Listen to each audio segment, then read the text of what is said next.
What is good, YouTube? Quinn Wade basketball analysis coming to y'all with that quick analysis. We're gonna talk about Zion Williamson, a guy that has been obliterating the NBA for the last 2 months, getting all the way up to 27 points a game. Will have another 30-point performance today as he has made himself virtually one of the must see players right now in the league.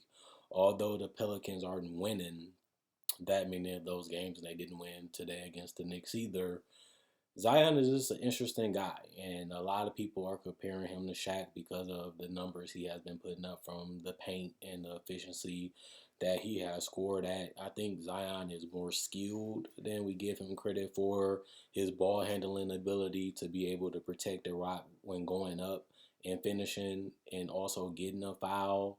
You don't want to turn it over. You don't want to expose it too much because that's how you get turnovers and pokes and blocks. So he does a good job with that. Also, being able to finish.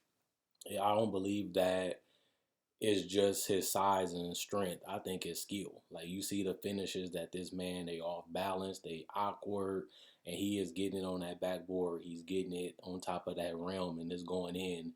He always had good touch. He just don't have good form. And I think that that's something that will probably change as he gets older because you're averaging 27 points per game basically off finishing. And that's tough to do in this league, and not too many players in the history of the NBA has been able to do that.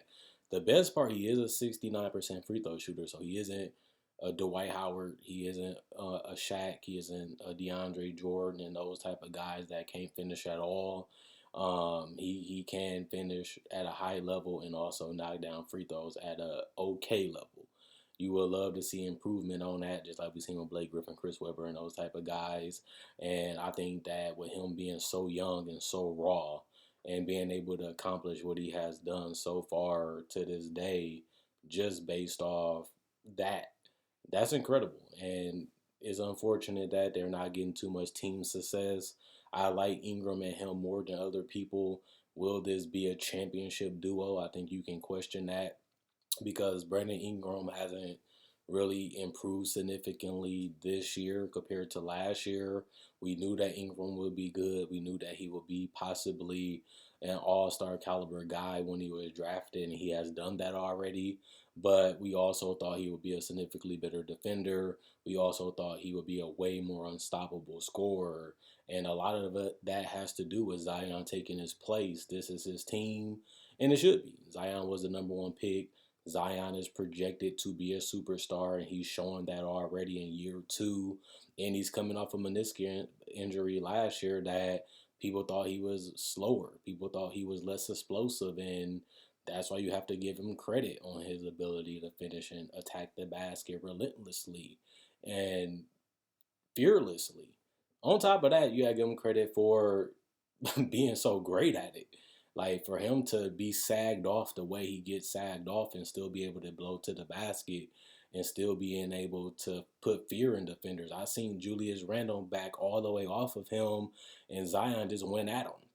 And Julius Randle is a big, strong guy around the same size, a little bigger, and Zion ran him over. Like that's how strong and how fast this guy is. And I seen him even get a rebound and go right at Julius Randle and bump him and still get fouled and get the finish. So Zion is a guy that's unique. He's not a Charles Barkley because what he does now, Charles Barkley was just a significantly different player than how Zion is playing right now. And the upside is just scary if he can get more of a touch, maybe even a push shot. I think that that's something that people hasn't even brought up. If he can get a push shot where he doesn't even have to always get clearly to the basket, and you don't really want him to do that a lot because you do want him to get the defense in foul trouble, especially if it's a big that can, clog up the paint or a guy that's playing at his position. If you can get the superstars and the great defenders on the bench quicker, that's what you'll want to do, but it'll also stop him from forcing up a lot of shots and not finishing shots that he has been way off on because Zion might be shooting high from the field, but it is some ones that he gets stuck or he over dribbles or he thinks a little bit too much in the air and it's just way off. And if you can just stop and get a good look at the basket and just push it in, that'll give you more higher efficiency, plus limit the wear and tear on your body from taking all the banging and the swiping that can damage your arms, your wrists, your labrum, like we've seen with Dwight Howard, but also your knees. Running into guys, trying to dunk over guys, trying to go through guys. It only works so much. That's why you see running backs not last that long in the NFL at a high level. And we done seen so many superstars that have that relentless, fearless attitude of just going at anybody however they want to because they know that they can, go through them. But he already had a meniscus injury. You don't want it to be an ACL or Achilles. So you still want to be careful with that type of play style, as it does have a huge chance of you hurting your lower body. And Zion is predicated basically on getting to the basket, using his explosiveness, and a major injury like that will sap a lot of that away and will take away his longevity, but also his dominance. But he's undeniable. People looked at Zion as a franchise changing guy. People looked at Zion as a guy that will be dominant, and he's already an all-star and one of the most unstoppable players, even though he still has a raw all-around game right now when it comes to multifaceted abilities on the offensive end. For him to be just so good at what he does and be able to do it at this high of a level is absolutely incredible, especially when you're scoring over 30 points per game efficiently, consistently, and you're not even 23, 24, 25 years old. So hopefully he can stay healthy.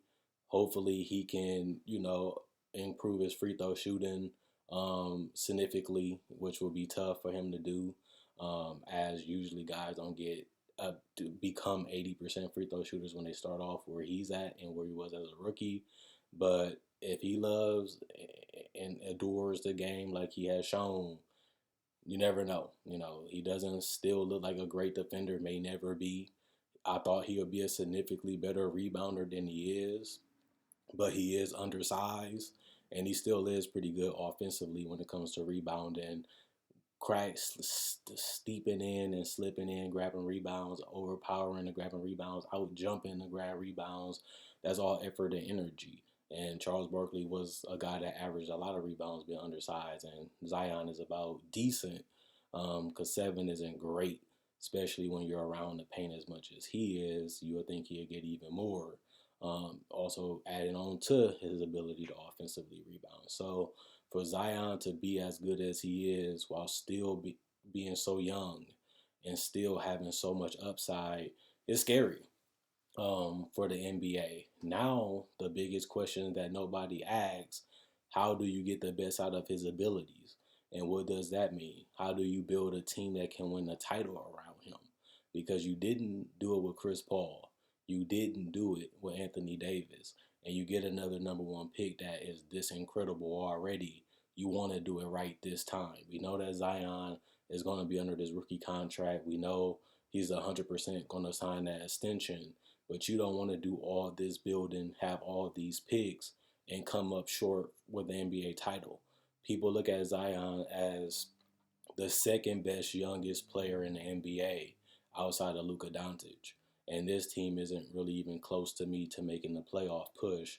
Last year or this year, they came up short, and I think they come up short this year too. But what pieces do you need? And what can you do? You limit it to how much time you get these players. We see AD left and they didn't even come close, not even making it to a conference finals. And he was supposed to be a franchise changing two-way player, which he did become, but they didn't even get to a conference finals. You want to learn from your mistakes, grow from your mistakes. You bring in new front office, you bring in a new coach, you bring in a whole lot more talent and giving guys more minutes that are young, but you also want to build a culture, a brand, an identity, and you want to build a team that can really benefit from Zion, but also fit well with Zion to get the best out of his abilities. And if that's going to be done, it starts with David Griffin and whoever's going to be there. And they have a whole lot of young talent, a whole lot of picks, and they're going to get another good one if they finish where they are right now. The question is, Who are the guys? What do you need? And what will be best for him? Is it shooters? Is it 3-and-D guys? Is it a rim protecting center? Zion and Steven Adams haven't been the greatest front court. Maybe you need a floor spacing big.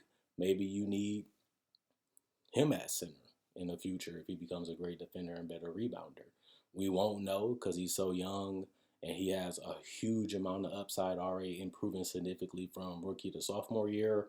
And, this streak just shows you how great he can be. The question is, can he be your best player? Not being a great free throw shooter, not being a great perimeter scorer, but also being great at what he does and what he knows, but you also do want him to expand and extend his game to become the best player that he can be on both ends of the court. And we have yet to see that because he is only in the second year.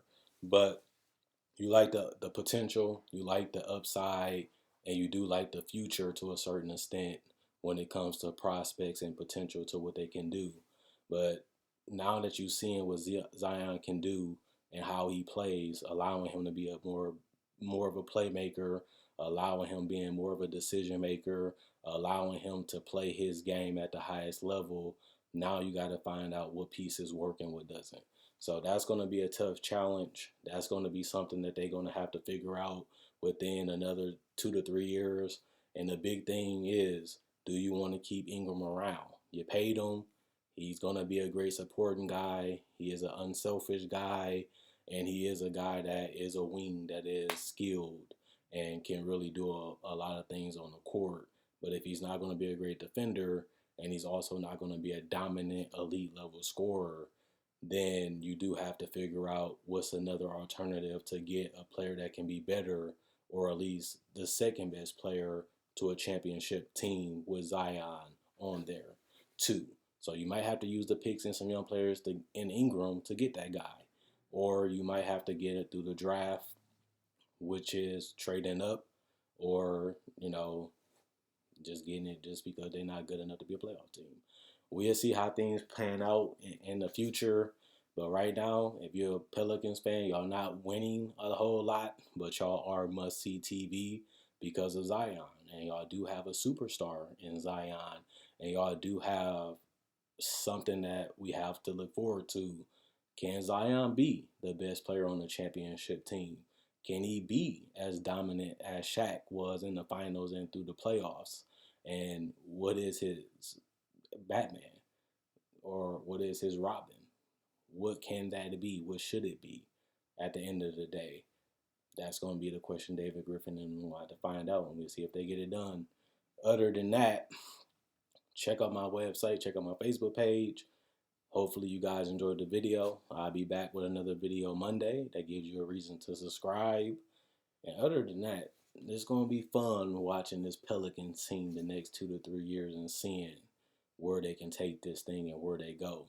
A lot of people thought they was a playoff threat last year. They failed it. They might fail this year, but they also do have more, things to figure out for the future of this team. And that could be tough. Those mistakes can hurt, and it can maybe cost them Zion. Or maybe drafting Zion was the miracle that brings them a championship. We'll see. Other than that, I'm gone.